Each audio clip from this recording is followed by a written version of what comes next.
Joe Gallimore, Director of Investments with Argent Bridge Advisors. Welcome back to Cup of Joe. It is November and we are quickly closing in on the end of 2024. So what I wanted to do today is I'm just going to run down kind of a grab bag of things that largely pertain to everyone to focus on as we head into the end of the year. So what I'm going to touch on today is a few end of the year to-dos as far as your personal finances. I want to touch on the election very briefly and just reiterate a few of the points that we went over back in our August Cup of Joe. And then I want to make a quick market comment on the stock market right now. Expecting some volatility, but also why diversification will help us deal with that. So first, our end of the year items. Number one is your 401k. Paying attention to that. A lot of people didn't realize that the contribution limits went up in 2024 for your 401k and a lot of other retirement plans. They went up to $23,000 from $22,500. So if you were deferring a fixed amount each month from your paycheck automatically and never adjusted it from the previous year, you got to make sure you go catch that.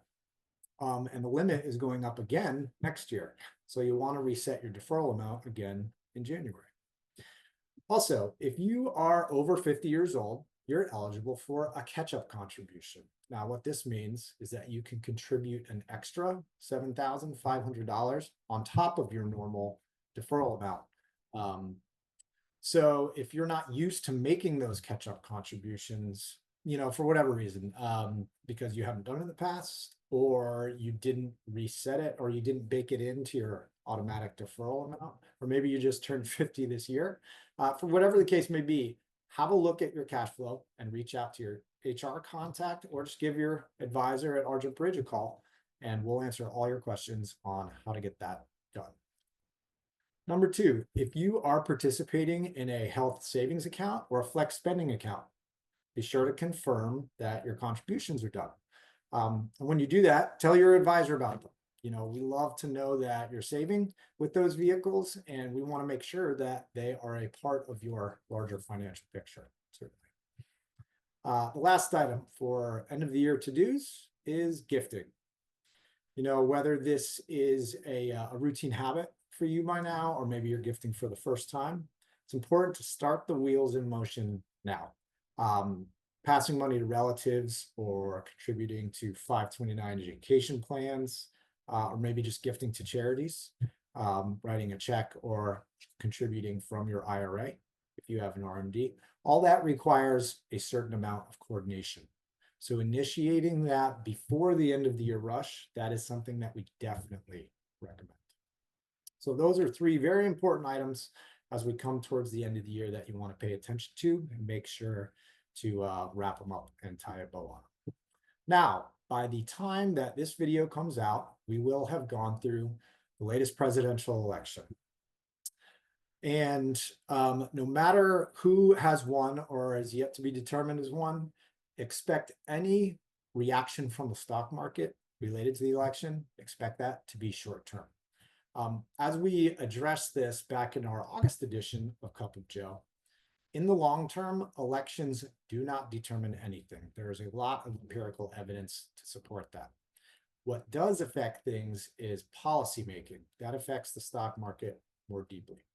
So what is important to focus on here in the aftermath of the election, that no matter what's going on in the markets, it's important for you to focus on how the current prevailing policy affects your personal situation. If you have questions on that, give us a call. We'll talk about it. Now to the stock market. Right now, there's kind of a weird mix going on in the stock market. So the message I want to point out is that be prepared for, or even expecting a little, some volatility, but don't be worried about it. Right now, the S&P 500 index, it's a little elevated right now, and many consider that the top part of the market, the biggest companies in there, to be expensive. But on the flip side, the economy seems to be on very solid footing. Inflation, which we've been talking about ad nauseum for 2 years now, that is finally much, much lower, down in the target range where policymakers want to see it. And consumer spending, which is by far the biggest driver of the economy, that is resilient, has proven resilient and holding. But the market lately it's proven very testy and sensitive, especially since tech stocks, growth stocks. Right now, those things are priced for perfection. So week to week, don't be surprised if the market hits some turbulence. Now, if the market does hit that turbulence, what do we do, right? Well, as we discussed in last month's episode of Cup of Joe, stay diversified. Diversification spreads out the risk and it casts a wide net to capture opportunities when we find ourselves in a market that is both overbought, but also supported by fundamentals, right? And remember that diversification offers the most likely stress-free path to investing while also achieving your goal of growth. So to conclude this month's edition, I want to leave us with some timeless wisdom that you can lean on. And of course, we're going to tie it back to your long-term plan. Like any diet or exercise plan, in investing, consistency is king.